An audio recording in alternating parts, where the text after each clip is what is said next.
नमस्ते। श्रीमद् भगवद गीता के श्लोकों की श्रृंखला में आज हम जानने वाले हैं कि पांडव सेना की शंख ध्वनि का कौरव सेना पर क्या प्रभाव पड़ा। श्लोक नंबर 19। सघोषो धार्तराष्ट्राणां हृदयानि व्यदारयत् नभश्च पृथ्वी चैव तुमुलो व्यनुनादयन्। अर्थात उस ध्वनि के बाद, किस ध्वनि के बाद? पांडव सेना के शंख की भयंकर ध्वनि के बाद आकाश और पृथ्वी गुंजायमान हो उठे और अन्यायपूर्वक राज्य हड़पने वाले दुर्योधन आदि के हृदय विदीर्ण हो गए। इस श्लोक में बताया गया है कि पांडव सेना की शंख ध्वनि इतनी विशाल, ऊंची, गहरी और भयंकर थी कि उस ध्वनि ने पृथ्वी और आकाश के बीच के सारे भाग को गुंजायमान कर दिया और इस गूंज से विपक्ष के हृदय विदीर्ण हो गए। यहाँ पर हृदय विदीर्ण हो जाने से तात्पर्य है कि उनके हृदय में घायल जैसी पीड़ा उत्पन्न हो गई और ऐसा मात्र शंख ध्वनि से हो गया। शंख ध्वनि से जो उत्साह कौरव सेना में युद्ध को लेकर था वो कमज़ोर हो गया और उनके हृदय में भय उत्पन्न हो गया। जहाँ पर धर्म होता है, न्याय का पक्ष होता है, वहाँ पर शूरवीरता होती है, निर्भयता होती है, उत्साह स्वाभाविक रूप से उनमें होता है।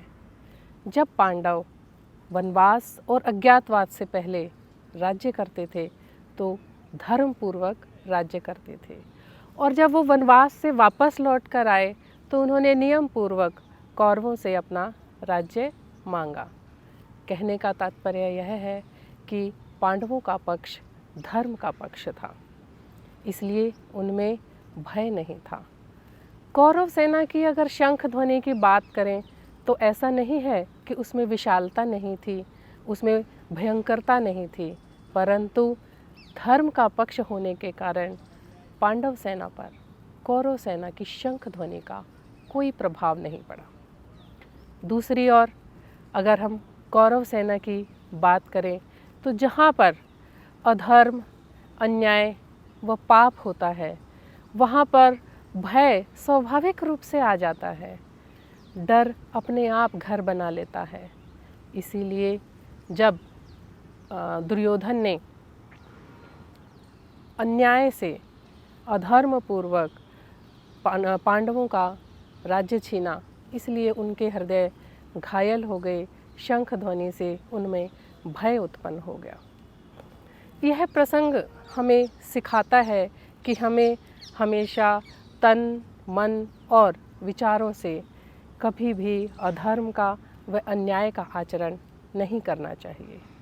रामचरितमानस में भी एक प्रसंग मिलता है रावण के बारे में, लंकापति रावण, जिससे तीनों लोग डरते थे, भयभीत होते थे, परंतु जब वह सीता हरण के लिए जाता है तो भय से इधर उधर देखता है।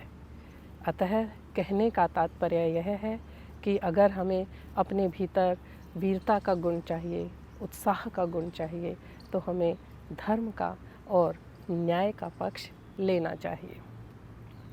श्लोक नंबर 2 से लेकर 19 तक संजय ने धृतराष्ट्र के पहले श्लोक का उत्तर दिया।